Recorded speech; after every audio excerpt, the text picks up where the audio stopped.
이제 그만 각자 숨 좀 쉬고 살자고. 단정하게 닦인 원목 탁자 위로 하얗고 매서운 종이 한 장이 날아들었습니다. 이혼 서류.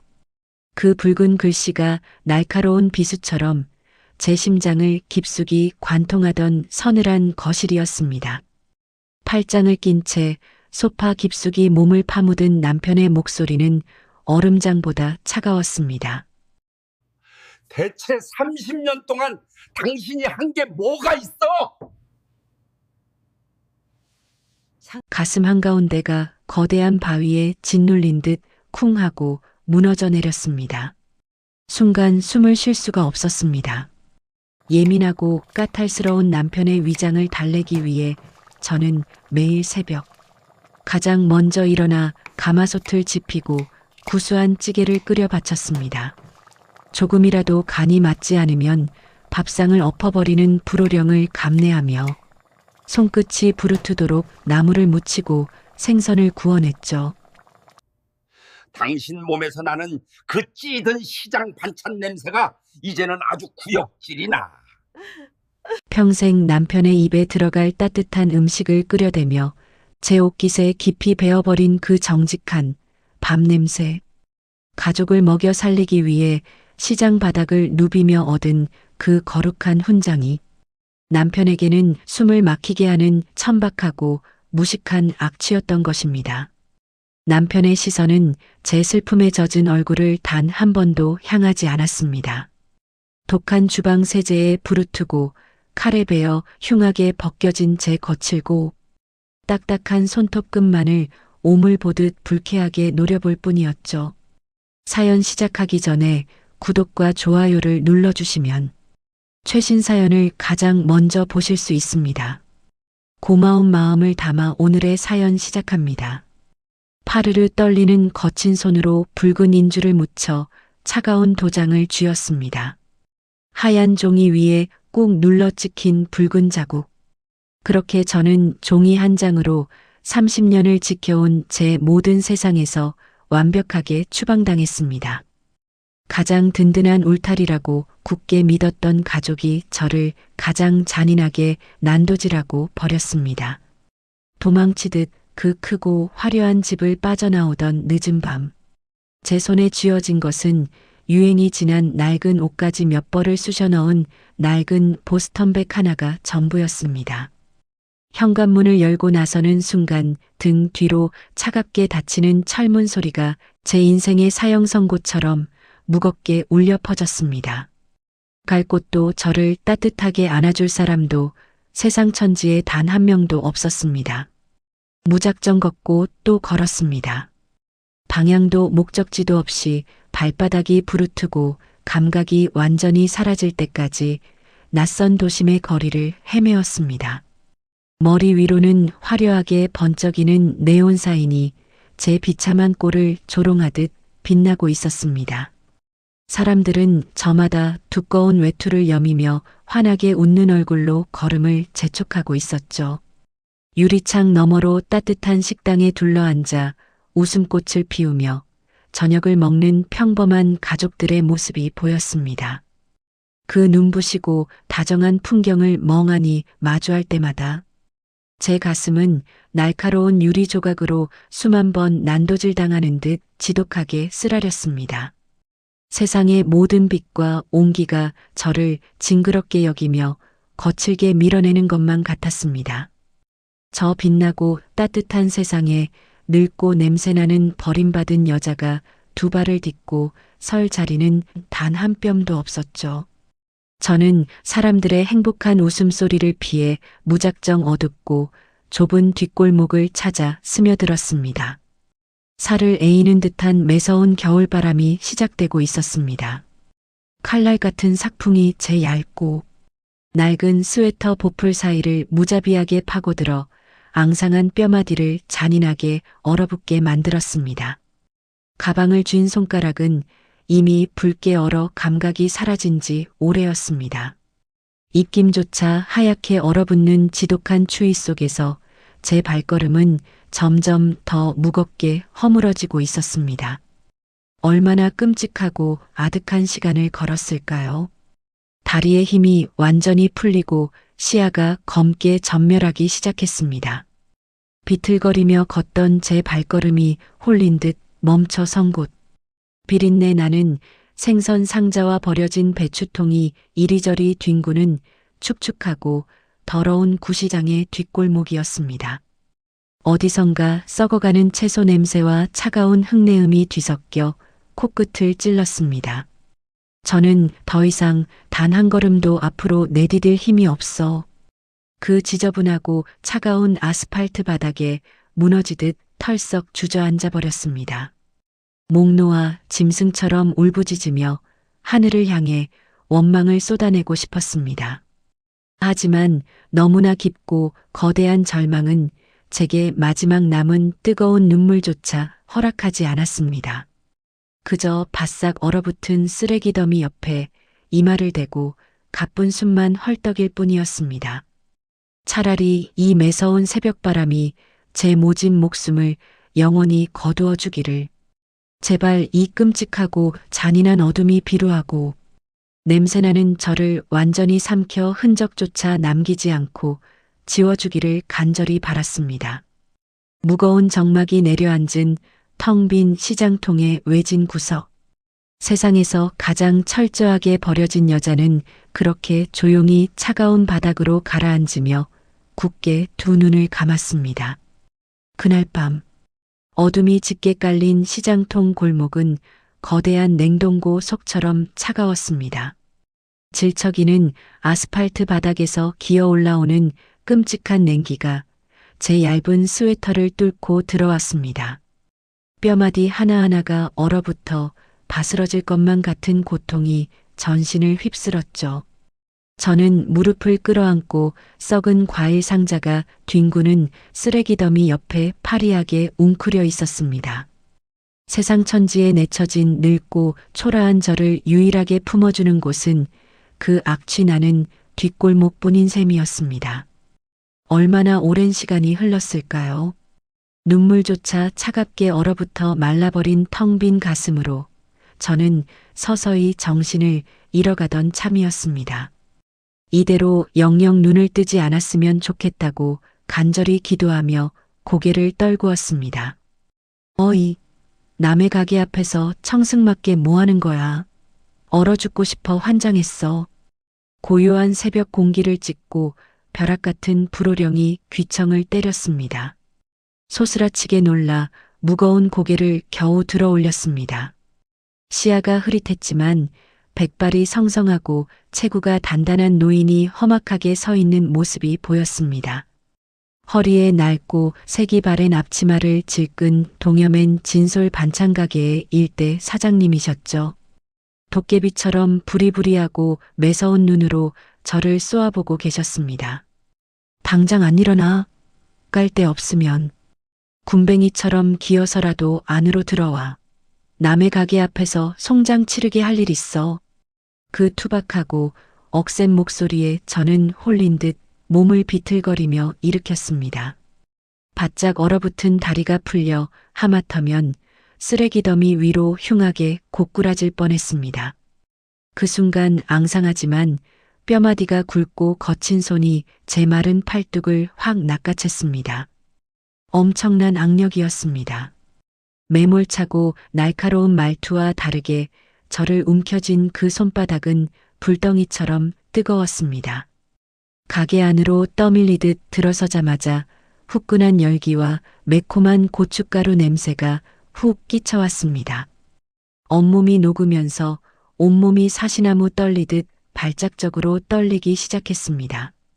사장님은 저를 구석의 낡은 플라스틱 의자에 거칠게 앉히더니 가스불을 최대로 켰습니다.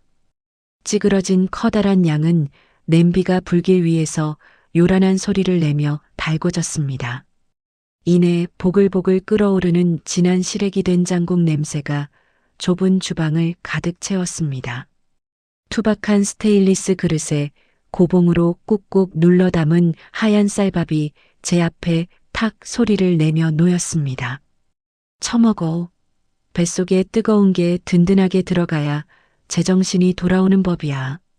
저는 숟가락을 들어 올릴 힘조차 없었지만 생존의 본능처럼 국물을 입안으로 밀어 넣었습니다. 목구멍을 댈 것처럼 뜨겁고 구수한 국물이 식도를 타고 내려갔습니다.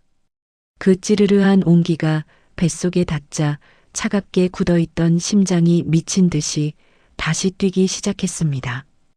그제야 30년을 짐승처럼 꾹꾹 눌러 참았던 핏빛 울음이 터져 나왔습니다. 밥알과 콧물과 눈물이 추하게 범벅이 된 채 저는 짐승처럼 헐떡이며 허겁지겁 그릇을 비워냈습니다. 사장님은 팔짱을 낀 채 무서운 얼굴로 제 비참한 식사를 말없이 지켜보실 뿐이었습니다. 다 처먹었으면 밥값은 해야지. 밥만 축내는 식충이는 안 키워. 저기 고무대야에 산더미처럼 쌓인 마늘이나 당장 까? 그날 새벽부터 제 치열하고도 혹독한 시장통 주방 생활이 막을 올렸습니다. 난생 처음 보는 엄청난 양의 식재료들이 저를 압도했습니다. 제 허리까지 오는 커다란 붉은 대야에 가득 담긴 흑 마늘을 까고 또 깠습니다. 손톱 밑이 바늘로 찌르듯 아려오고 독한 마늘 진액에 눈물이 줄줄 쏟아졌습니다. 차가운 지하수에 무릎 꿇고 앉아 수십 개의 물을 씻고 채를 썰다 보면 손가락이 곱아들어 감각조차 감쪽같이 사라졌죠. 칼질을 그따위로 군뱅이처럼 해서 어느 세월에 장사해 먹어. 정신 똑바로 안 차려. 매서운 호통 소리가 하루 종일 좁은 주방의 타일, 벽을 쩌렁쩌렁 울렸습니다. 화력이 센 가스불 앞에서는 매운 고춧가루 연기와 기름, 냄새가 쉴 새 없이 피어올라 제 눈을 가차없이 찔렀습니다. 엄청난 양의 양파를 깔 때면 지독하게 매운 기운에 숨을 쉴 수가 없었죠. 그럴 때마다 지난 세월 남편에게 헌신하고도 처참하게 버려진 제 억울함이 함께 쏟아져 내렸습니다. 평생을 교장 선생님, 사모님 소리를 들으며 티끌 하나 없이 살았던 저였습니다. 그런데 이제는 시장통 시멘트 바닥에서 더러운 흙먼지와 비린내를 뒤집어 쓰고 있는 제 신세가 처량해 미칠 것만 같았습니다. 당신 몸에서 나는 그 역겨운 시장 반찬 냄새가 싫다던 전 남편의 모진 목소리가 환청처럼 귓가를 맴돌았습니다. 눈앞이 하얘지고 다리에 힘이 풀려 그 자리에 털썩 주저앉아 엉엉 울고 싶었던 적이 한두 번이 아니었습니다. 손끝에 도끼를 품어 음식은 대충 눈물이나 짜내면서 흉내만 낸다고 맛이 나는 게 아니야. 살고 싶으면 이 악물어. 사장님의 벼락 같은 고함이 멍해진 제 혼을 무섭게 후려쳤습니다. 놀랍게도 그 지독하고 고통스러운 육체 노동은 제게 쓸데없는 과거의 잡념을 허락하지 않았습니다. 뼈가 부서질 듯 쑤시고 온몸이 물먹은 솜처럼 무거웠지만 역설적으로 저는 제 피가 뜨겁게 돌고 있음을 느꼈습니다. 저를 지독하게 짓누르던 그 서늘한 거실의 망령들은 매운 양념, 냄새와 끓어오르는 가스불의 열기 속으로 흔적 없이 타들어갔습니다. 아직 찬바람이 매섭던 어느 날이었습니다. 물기가 덜 마른 타일, 바닥에서 무거운 절인 배추 상자를 나르다 그만 발이 미끄러지고 말았습니다. 무릎이 날카로운 모서리에 긁혀 붉은 피가 줄줄 흘렀습니다. 바닥에 흉하게 나뒹군 배추통과 엎질러진 소금물을 보자 왈칵 참을 수 없는 서러움이 밀려왔습니다. 제가 넘어지는 소리에 뒤를 돌아본 사장님이 혀를 쯧쯧하며 무서운 속도로 다가왔습니다. 쯧쯧, 눈물 짤 시간 있으면 당장 일어나서 배추나 주워 담아. 착각하지 마. 내가 너 불쌍하고 가여워서 거둔 거 아니니까. 당장 내 손발이 아쉬워서 일할 사람이 필요해 쓰는 것뿐이야. 모진 칼날 같은 말이었습니다. 하지만 호통을 치는 사장님의 투박하고 주름진 손에는 어디서 찾으셨는지 빨간 소독약과 두툼한 반창고가 들려 있었습니다. 말릴 틈도 없이 거친 손길로 제 피나는 무릎에 벅벅 약을 바르고 반창고를 무심하게 턱 붙여주셨습니다. 그리고는 바닥에 엎질러진 배추를 저 대신 묵묵히 쓸어 담기 시작하셨죠. 그 굽은 등을 바라보며 저는 가슴이 미어지는 형언할 수 없는 깊은 위로를 받았습니다. 말투는 퉁명스럽고 가시가 돋쳐 있었지만 그 이면에는 길고양이보다 못한 저를 걷어 먹이려는 맹렬하고 따뜻한 애정이 숨어 있었습니다. 그것은 값싼 동정이나 교만한 시혜가 아니었습니다. 투박하고 거칠지만 세상의 비바람으로부터 저를 지켜주려는 가장 튼튼하고 진실된 동아줄이었습니다. 네, 사장님, 얼른 치우고 다시 제대로 해보겠습니다. 제 입에서 튀어나온 대답에 처음으로 단단한 쇳소리가 실렸습니다. 저는 얼른 손등으로 눈물을 벅벅 닦아내고 바닥에 떨어진 배추를 끌어안아 올렸습니다. 소금에 절여진 묵직한 배추의 무게가 온전히 제 두 팔의 근육으로 생생하게 전해졌습니다.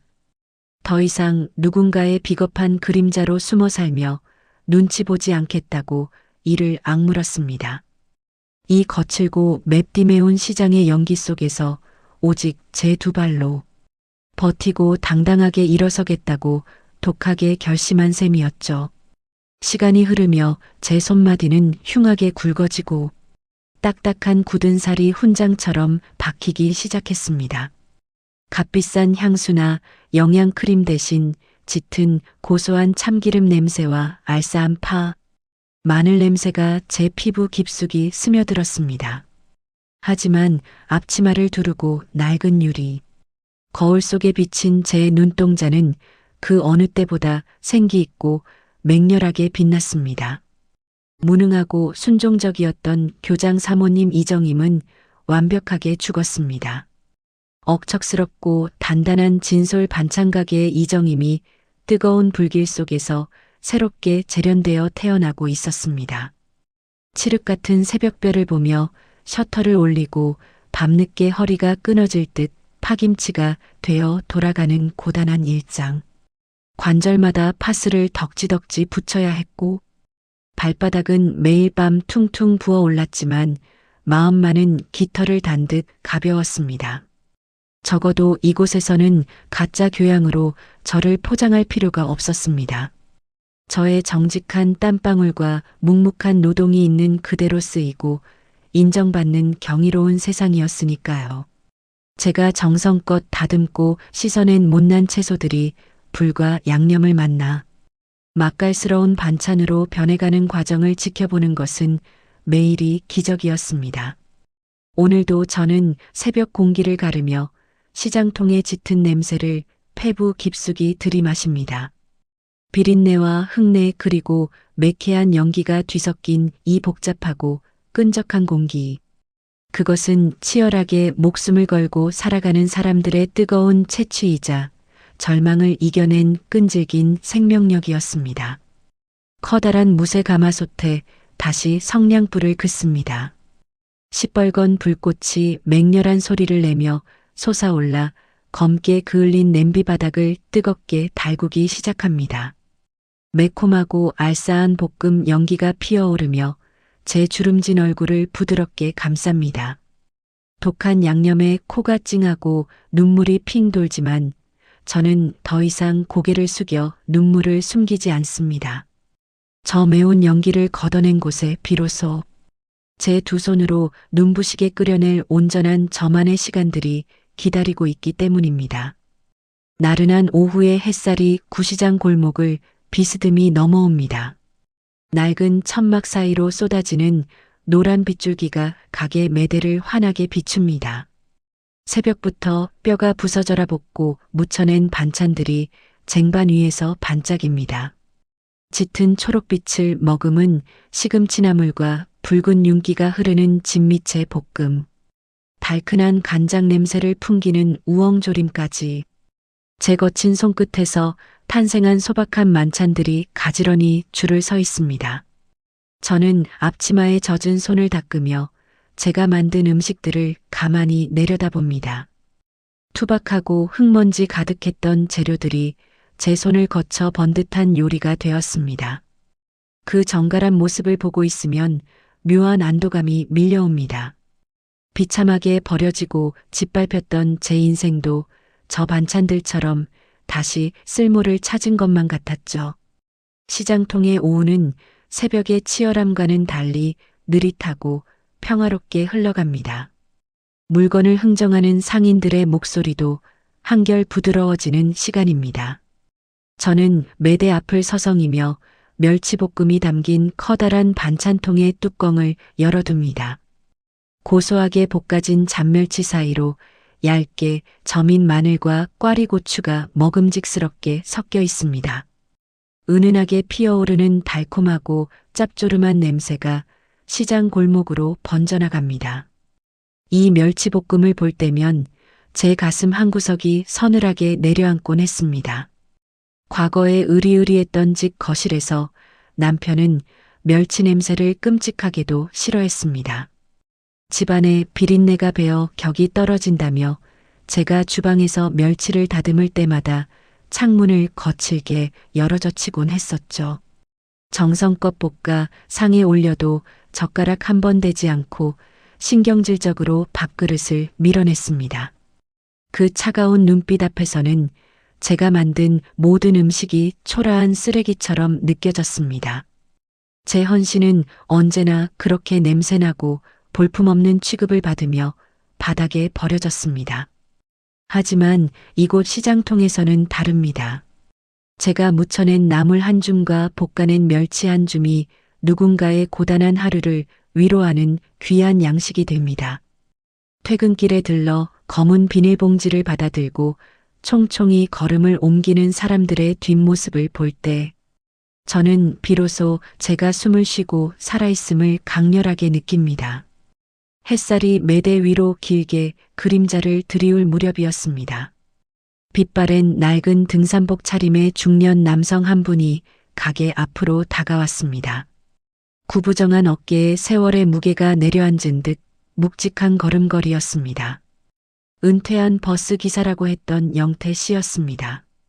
며칠 전부터 저희 반찬 가게를 기웃거리며 조심스럽게 반찬을 사가시던 분이었죠. 그의 투박하고 굳은 살 박인 손등이 마치 제 손을 보는 것 같아 늘 마음이 쓰였습니다. 영태 씨는 헛기침을 한 번 하더니 반찬통 앞을 서성거리며 머뭇거렸습니다. 저기 이 멸치볶음 좀 넉넉히 주쇼. 저는 얼른 맑은 미소를 지으며 투명한 플라스틱 용기를 꺼내 들었습니다. 네, 아주 맛있게 잘 볶아졌어요. 얼마나 담아드릴까요? 지난번에 사가서 먹어보니 참 좋습디다. 멸치가 억세지도 않고 아주 부드러워서 나처럼 이가 성취하는 노인네들이 밥물에 말아서 훌훌 넘기기에 아주 딱 좋더라고. 영태 씨의 무심한 듯 던진 그 한마디에 저는 반찬을 담던 손을 잠시 멈추었습니다. 가슴속에서 따뜻한 파도가 잔잔하게 일렁이는 기분이었습니다.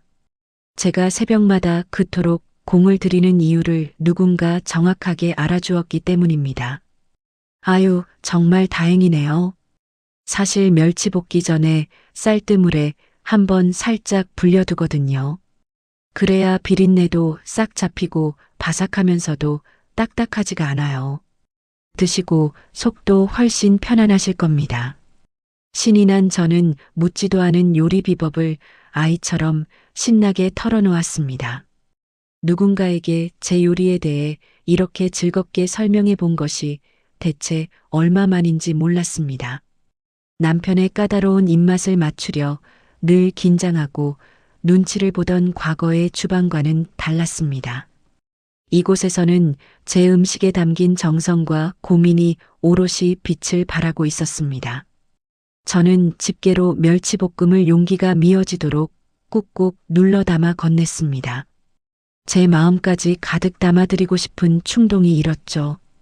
영태 씨는 주머니에서 꼬깃꼬깃한 지폐 몇 장을 꺼내어 건네려다 멈칫했습니다. 그의 깊고 따뜻한 시선이 반찬통을 받아든 제 두 손에 가만히 머물러 있었습니다. 거친 수세미처럼 변해버린 피부, 칼에 베이고 긁혀 덕지덕지 붙은 반창고들, 뜨거운 기름에 데어 곳곳에 남은 붉은 흉터들. 여자의 손이라고는 믿기지 않을 만큼 흉측하고 고단한 제 손마디를 그가 물끄러미 바라보고 있었습니다. 저는 순간 부끄러움에 얼굴이 화끈 달아올라 황급히 두 손을 등 뒤로 감추려 했습니다. 평생 남편에게 무식하고 더러운 손이라며 손가락질 받았던 상처가 조건반사처럼 떠올랐기 때문입니다. 하지만 영태 씨의 눈빛에는 그 어떤 경멸이나 조롱도 없었습니다. 오히려 깊은 우물처럼 고요하고 다정한 연민이 흐르고 있었습니다. 음식에 참말로 속임수가 없네요. 영태 씨의 낮고 차분한 목소리가 허공에 툭 떨어졌습니다. 저는 등 뒤로 숨기려던 손을 멈춘 채 바보처럼 그 자리에 얼어붙고 말았습니다. 댁이 만든 반찬을 먹고 있으면 말입니다. 꼭 누군가 내 고단한 등짝을 따뜻하게 쓸어주는 것 같아. 살면서 참 많은 밥을 사 먹었지만 이런 기분은 처음이요. 참으로 고마운 솜씨요. 순간 머릿속이 새하얘졌습니다. 주변의 시장 소음이 일순간 마법처럼 사라지고 오직 영태 씨의 목소리만 귓가에 웅앙거리며 맴돌았습니다. 고마운 솜씨, 참으로 고마운 솜씨. 그 평범하고 투박한 문장이 제 단단했던 가슴의 둑을 한순간에 무너뜨렸습니다. 30년이었습니다. 가족을 위해 불 앞에서 지새운 그 길고 긴 세월 동안 저는 단 한 번도 들어보지 못한 말이었습니다. 언제나 당연한 의무였고 조금이라도 입맛에 맞지 않으면 날카로운 비수가 되어 돌아오던 저의 노동이었습니다. 누구도 제 땀방울에 고마워하지 않았습니다. 누구도 제 거칠어진 손마디를 애처롭게 여겨주지 않았습니다. 그런데 이름조차 잘 알지 못하는 시장통의 낯선 손님이 제 음식에서 진심을 발견해 주었습니다. 제가 반찬을 묻히며 속으로 수없이 삼켜냈던 눈물과 정성을 그가 혀끝으로 온전히 읽어낸 것입니다. 음식에 속임수가 없다는 그 말은 곧 제 억울하고 비참했던 삶이 결코 틀리지 않았다는 묵직한 위로였습니다. 시야가 급격히 흐려지기 시작했습니다. 눈시울이 뜨거워지며 콧등이 시큰하게 달아올랐습니다. 뚝뚝 떨어지려는 눈물을 들키지 않으려 저는 아랫입술을 꽉 깨물고 애써 고개를 돌렸습니다. 앞치마 자락으로 서둘러 눈가를 훔쳐내는데 이상하게도 서러움이 아닌 벅찬 환희가 차올랐습니다. 가슴 깊은 곳에 응어리져 있던 거대한 돌덩이가 마침내 소리 없이 녹아내리는 기분이었습니다. 저는 깊은 숨을 한번 들이마시고 다시 영태 씨를 향해 천천히 고개를 돌렸습니다. 눈가에는 미처 닦아내지 못한 눈물이 맺혀 있었지만 제 입가에는 저도 모르게 환한 웃음이 번지고 있었습니다. 꾸며낸 교양 있는 미소가 아니었습니다. 남편의 체면을 지켜주기 위해 억지로 입꼬리를 올리던 인형 같은 미소도 아니었습니다. 이 세상 그 누구의 눈치도 보지 않는 오롯이 저라는 사람 자체의 맑고 당당한 웃음이었습니다. 제 눈가에 깊게 파인 굵은 주름이 오늘따라 참으로 아름다운 곡선을 그립니다. 영태 씨도 쑥스러운 듯 사람 좋은 미소를 짓고는 반찬 봉지를 흔들어 보이며 돌아서 걸어갑니다. 그의 뒷모습을 바라보는 제 시선 너머로 구시장의 낡은 골목이 황금빛 저녁 노을에 물들어갑니다. 저는 다시 매대 앞으로 돌아와 흐트러진 반찬들을 정성껏 매만집니다. 방금 전까지 부끄러워 숨기고 싶었던 제 투박한 손마디가 오늘따라 무척이나 대견하고 자랑스럽습니다. 상처투성이인 이 거친 손이야말로 제가 세상과 진실하게 소통하는 가장 정직한 도구라는 것을 깨달았기 때문입니다.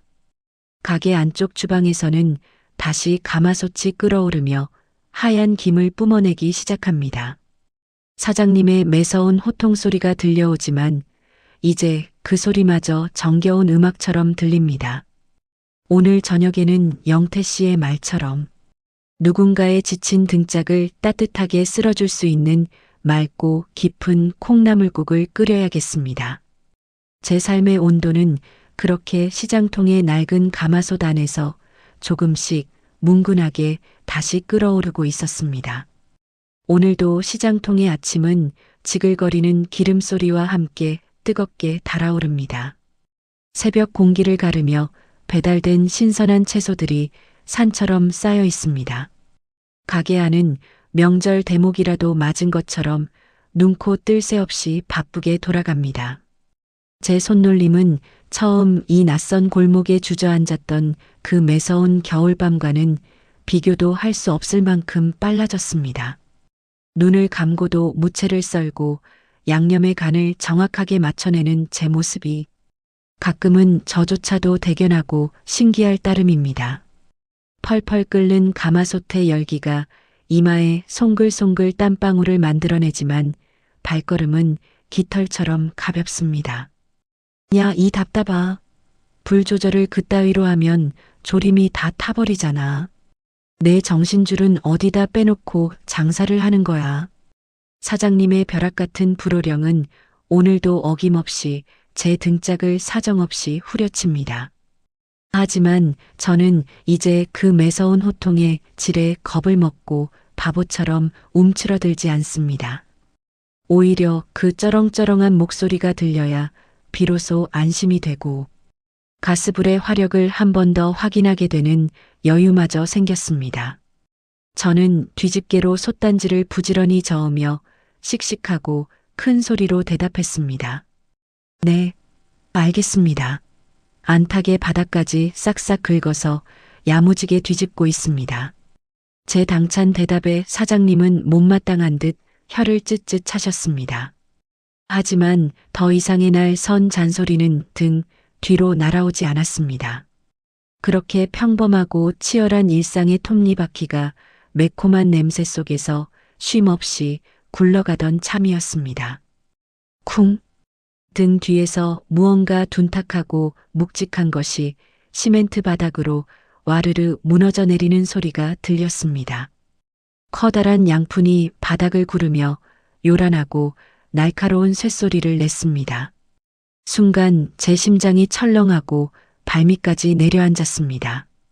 황급히 뒤를 돌아본 제 눈앞에 도무지 믿을 수 없는 끔찍한 광경이 펼쳐져 있었습니다. 호랑이처럼 펄펄 끓어오르며 시장통을 호령하시던 사장님이 낡은 앞치마를 움켜쥔 채 바닥에 쓰러져 계셨습니다. 사장님, 사장님, 왜 이러세요? 눈 좀 떠보세요. 저는 손에 들고 있던 뒤집개를 내팽개치고 허겁지겁 시멘트 바닥으로 주저앉았습니다. 창백하게 질린 사장님의 주름진 얼굴은 차가운 식은땀으로 범벅이 되어 있었습니다. 평소 태산처럼 거대하고 단단해 보였던 그 큰 체구가 제 품에 안기는 순간 고목나무 가지처럼 가볍고 앙상하게만 느껴졌습니다.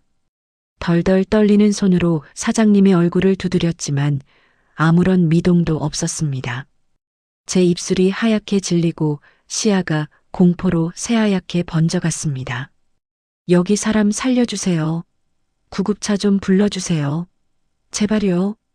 저의 처절한 비명에 시장이 순식간에 발칵 뒤집혔습니다. 주변 상인들이 하던 일을 멈추고 우르르 몰려왔고 이내 요란한 사이렌 소리가 좁은 시장 골목을 찢어지게 울리며 구급차가 도착했습니다. 들것에 실려가는 사장님을 따라 구급차에 올라탄 저는 피기가 가신 거친 손을 두 손으로 꽉 부여잡았습니다. 차디찬 손끝에 제 입김을 불어넣으며 제발 무사하기만을 하늘에 빌고 또 빌었습니다.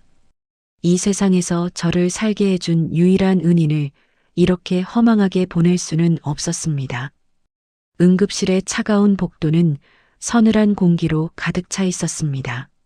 지독한 소독약 냄새가 코끝을 찌르는 그곳에서 저는 초조하게 굳은 손을 비비며 발을 굴렀습니다. 얼마의 끔찍한 시간이 흐른 뒤 굳은 표정의 의사 선생님이 제게 다가왔습니다. 과로와 심각한 영양실조 그리고 오래전부터 숨기고 알아온 지병이 겹쳐 갑자기 쓰러지셨다는 청천벽력 같은 진단이 떨어졌습니다. 심장이 덜컥 내려앉았습니다. 당장 입원 수속과 급한 처치를 위해 직계 보호자의 동의가 필요했습니다. 저는 덜덜 떨리는 손으로 사장님의 낡은 구형 휴대전화를 뒤져 단축번호 1번에 저장된 아들의 번호로 전화를 걸었습니다.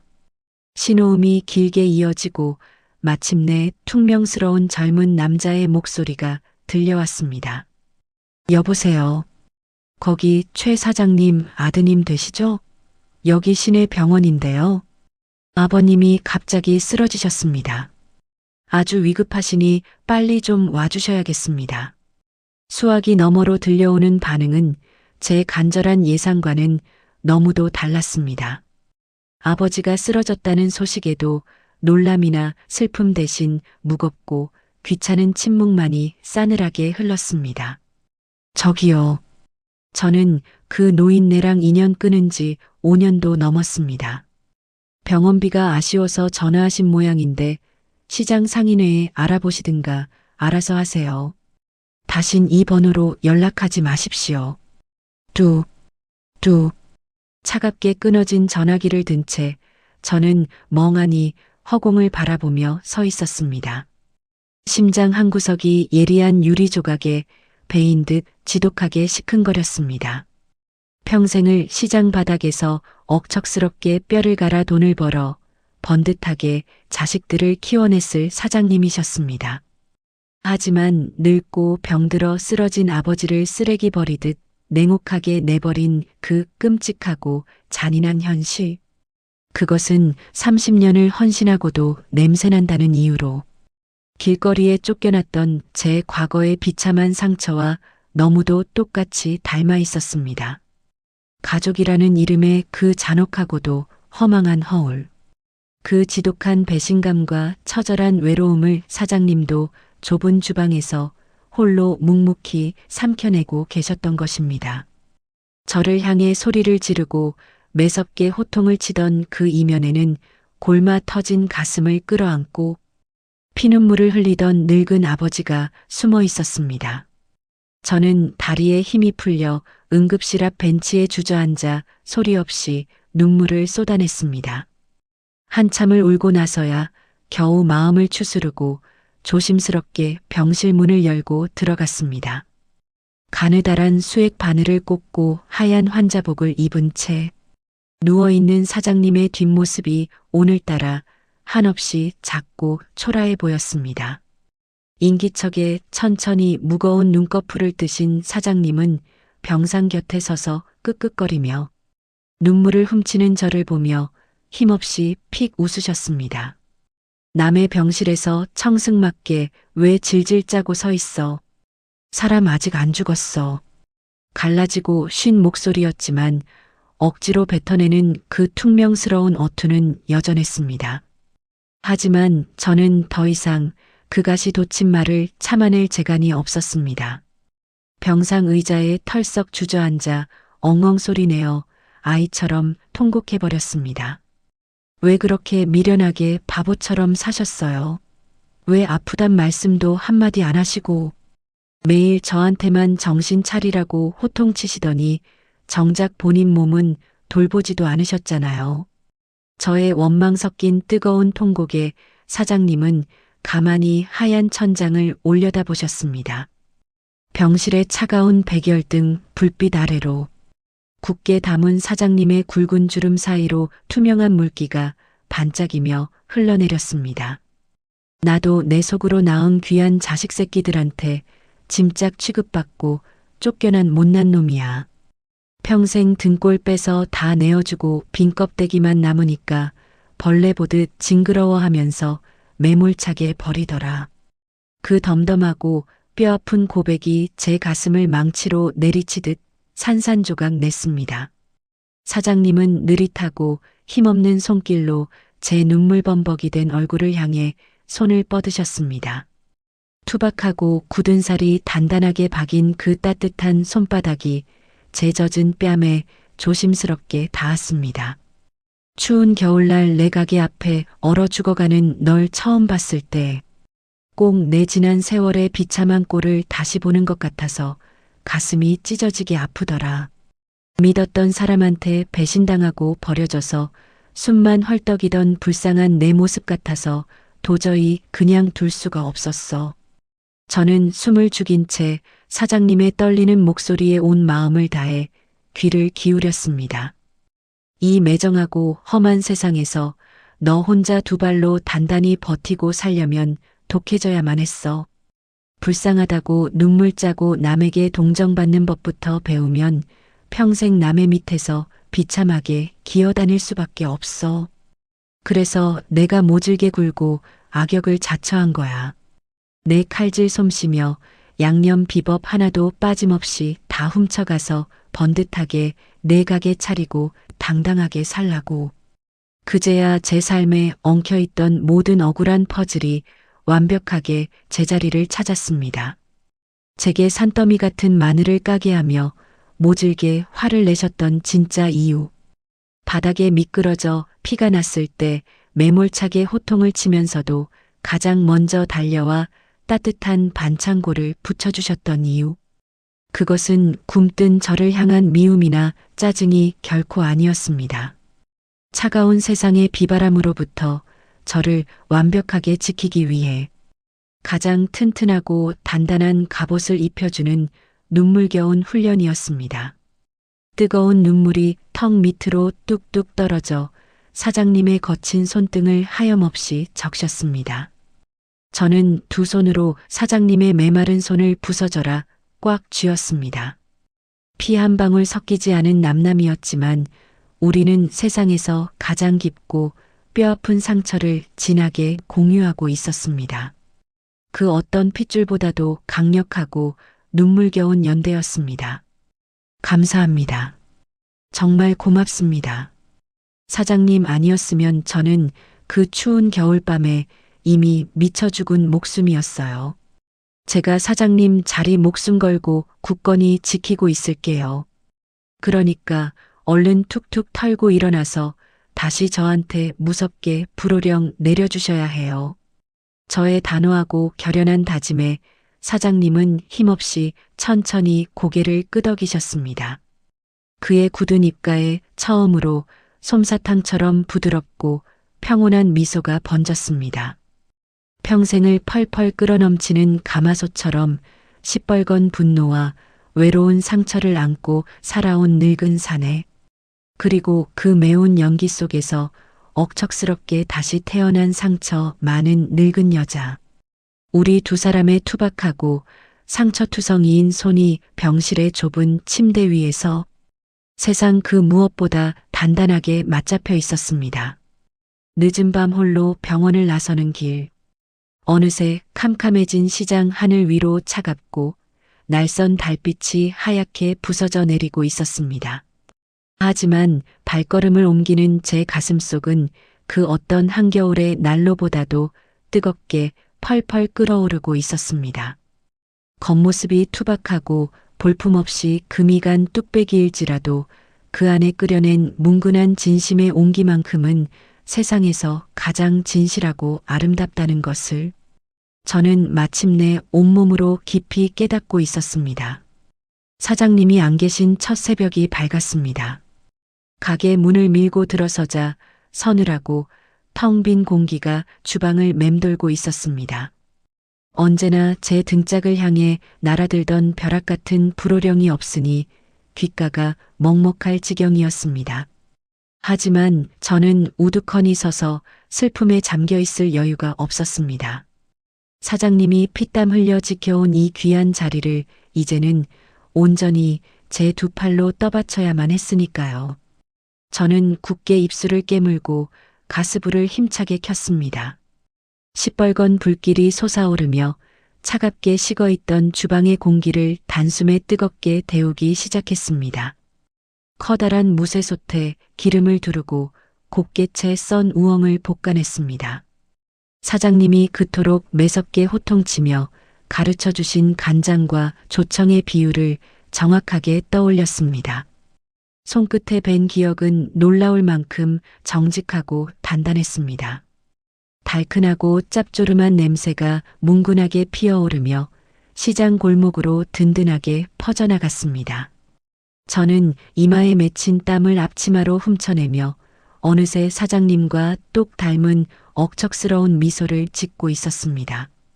어느덧 해가 중천에 비스듬히 걸리고 시장통은 활기로 가득 찼습니다. 오후에 따스한 햇살이 반찬이 듬뿍 담긴 매대를 황금빛으로 비추고 있었습니다. 저 멀리서 익숙하고 투박한 발걸음이 다가오는 것이 보였습니다.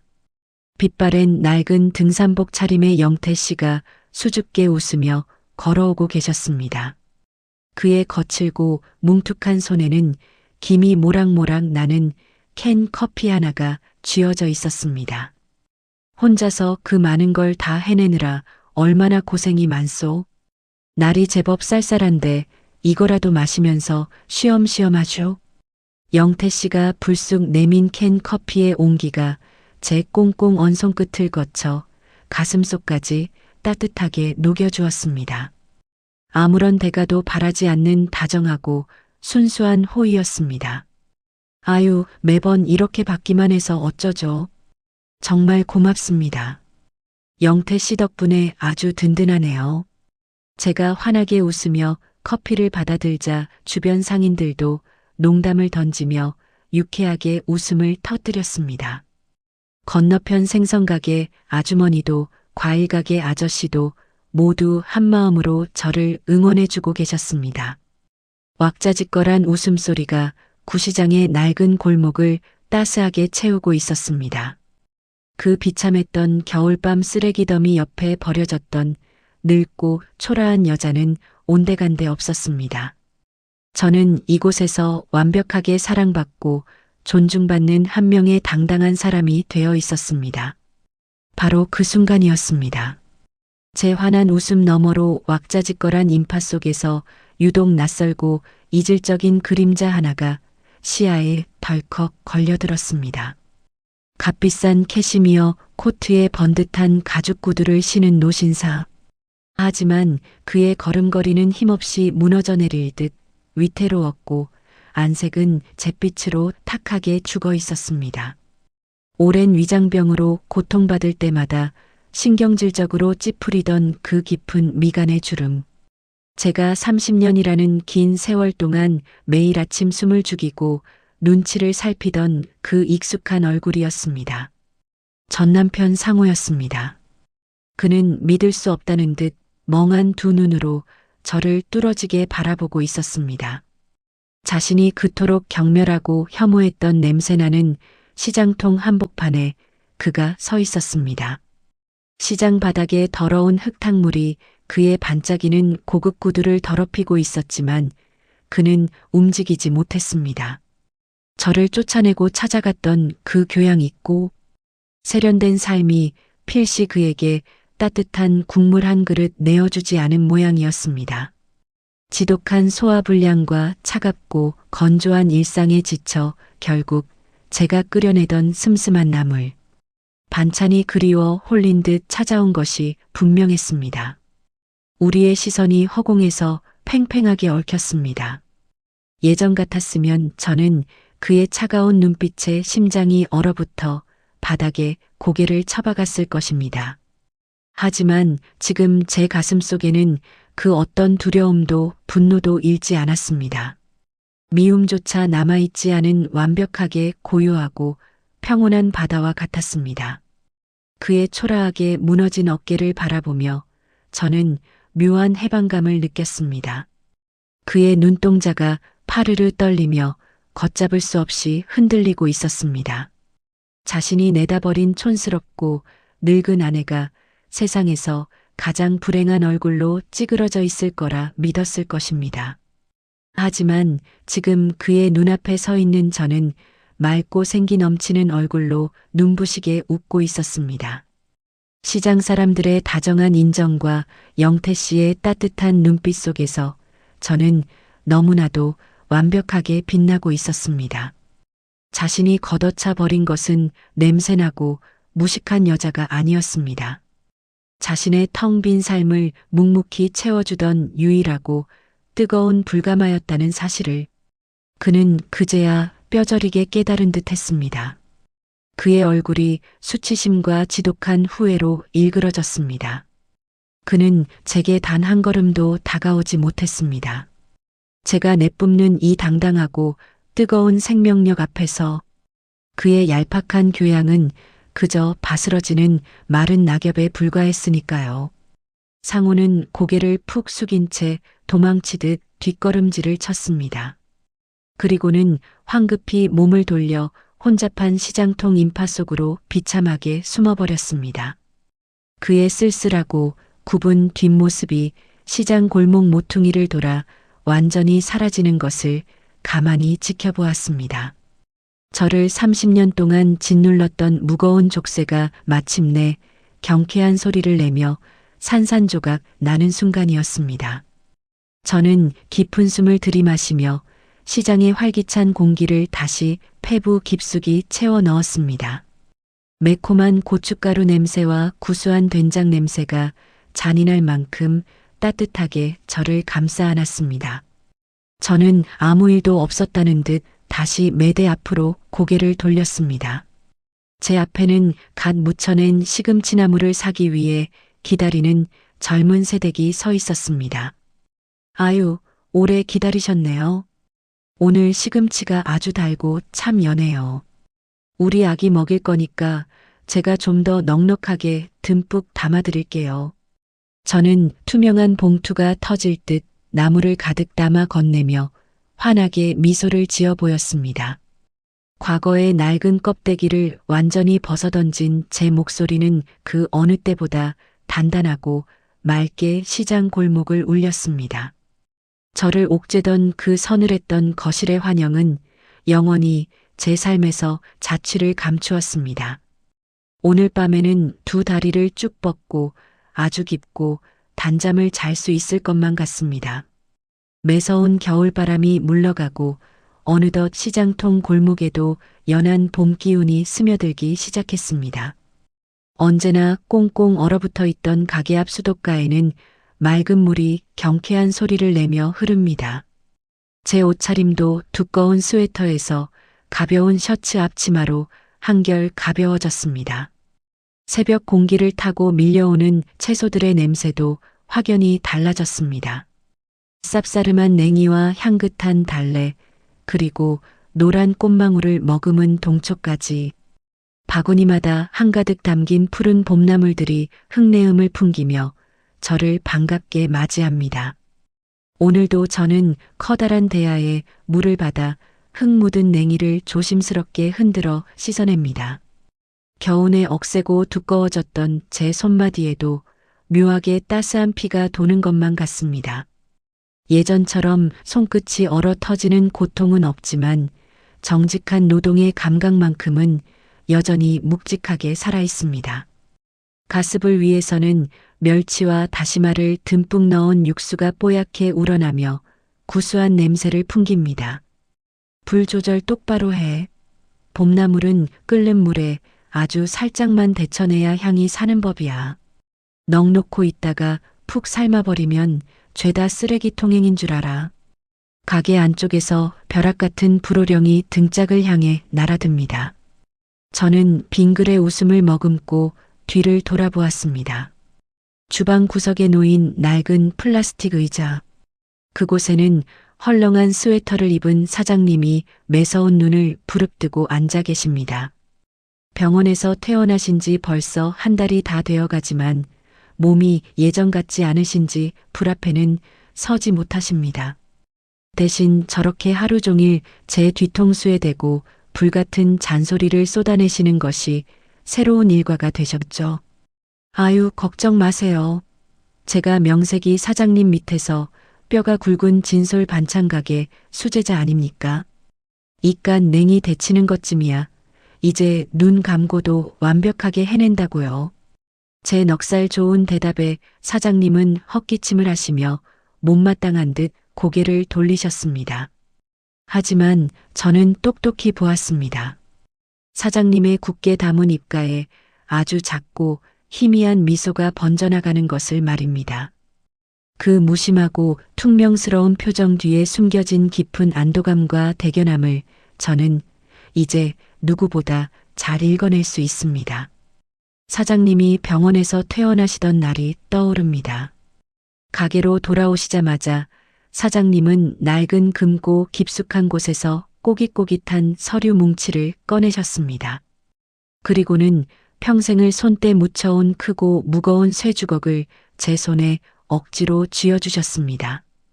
이제 이 주걱은 내 거다. 오늘부로 이 가게 명의는 내 이름으로 돌려놓을 테니까 잔말 말고 받아. 내 두 발로 굳건하게 서서 이 골목 사람들 밥상 내가 책임져. 그 투박한 쇠주걱의 무게는 천근만근으로 무거웠습니다. 사장님의 피와 땀 그리고 눈물이 고스란히 배어있는 찬란한 유산이었습니다. 저는 그 주걱을 가슴에 품고 한참을 소리내어 울었습니다. 교장 사모님이라는 가짜 껍데기를 벗겨내고 비로소 제 이름 석자를 온전히 되찾은 경이로운 순간이었습니다. 이정임. 이제 저는 누군가의 초라한 그림자가 아니라 당당한 진솔 반찬 가게의 사장님입니다. 오후가 되자 나른한 봄 햇살이 가게 매대 위로 눈부시게 쏟아집니다.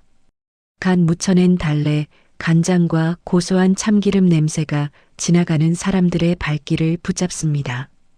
단골 손님들이 하나둘 모여들며 가게 앞은 금세 왁자지껄한 수다로 가득 찼습니다. 건너편 세탁소 아주머니도 퇴근길의 젊은 새댁도 모두 제 반찬을 보며 환한 웃음을 짓습니다. 정임 씨, 오늘 겉절이 때깔이 아주 기가 막히네.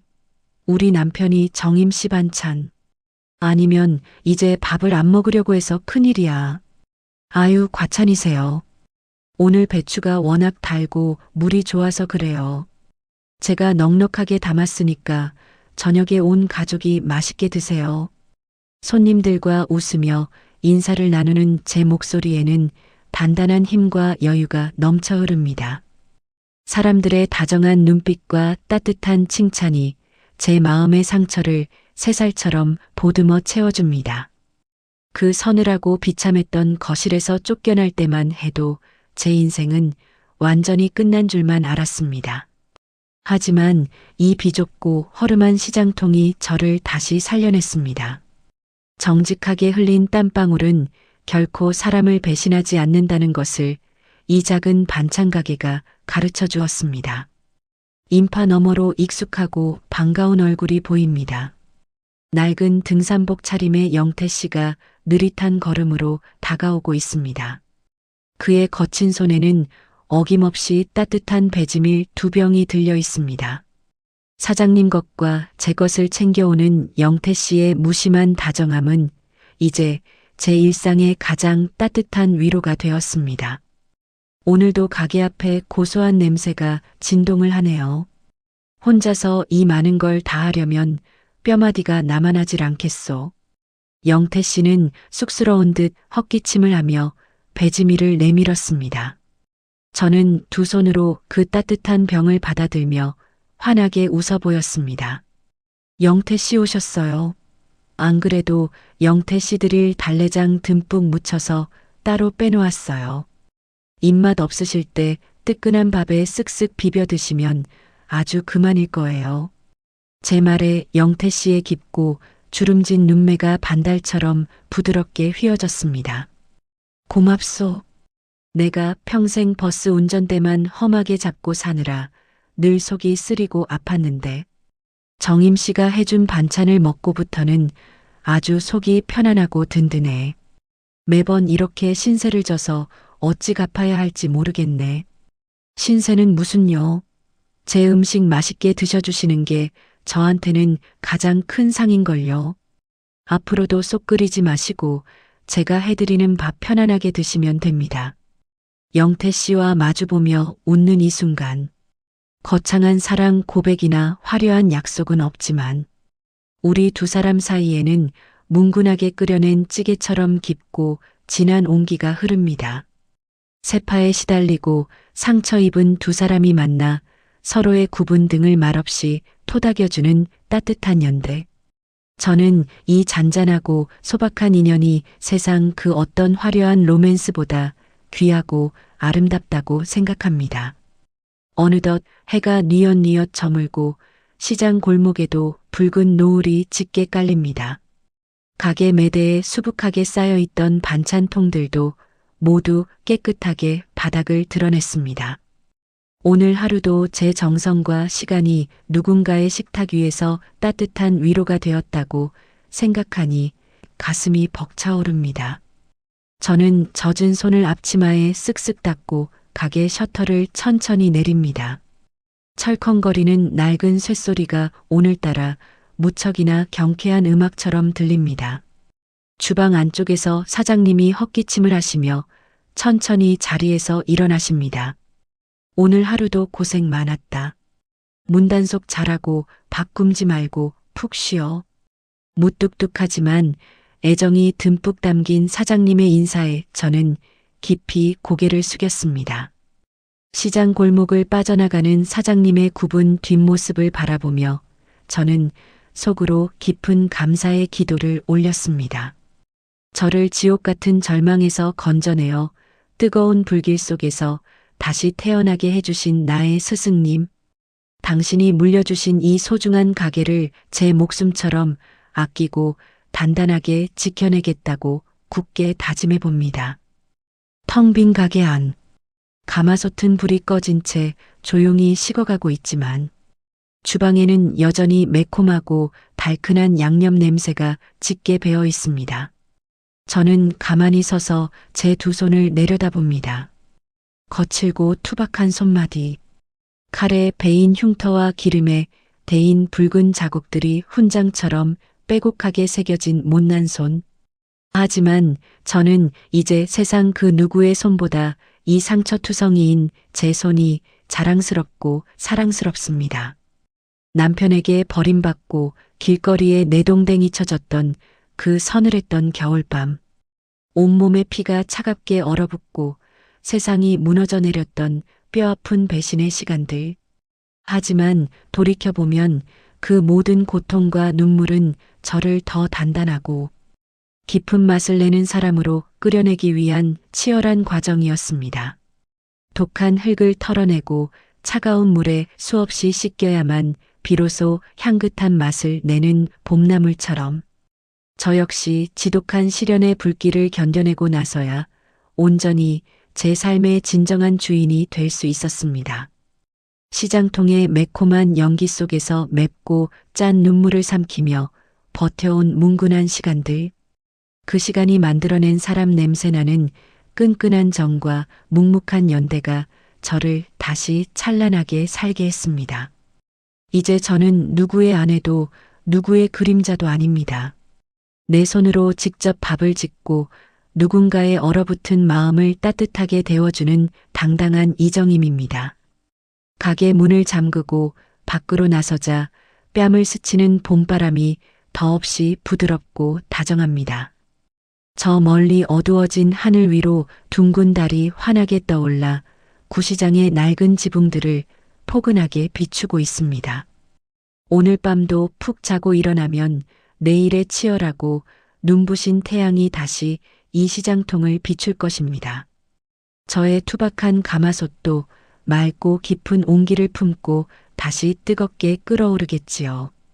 그날 밤 제 거친 손등 위로 가만히 내려앉은 노란 달빛은 세상 그 어떤 위로보다 다정하고 아름다웠습니다. 끝까지 시청해 주셔서 감사합니다. 오늘의 이야기가 마음에 드셨다면 구독과 좋아요로 표현해 주시면 영상 제작에 큰 힘이 됩니다.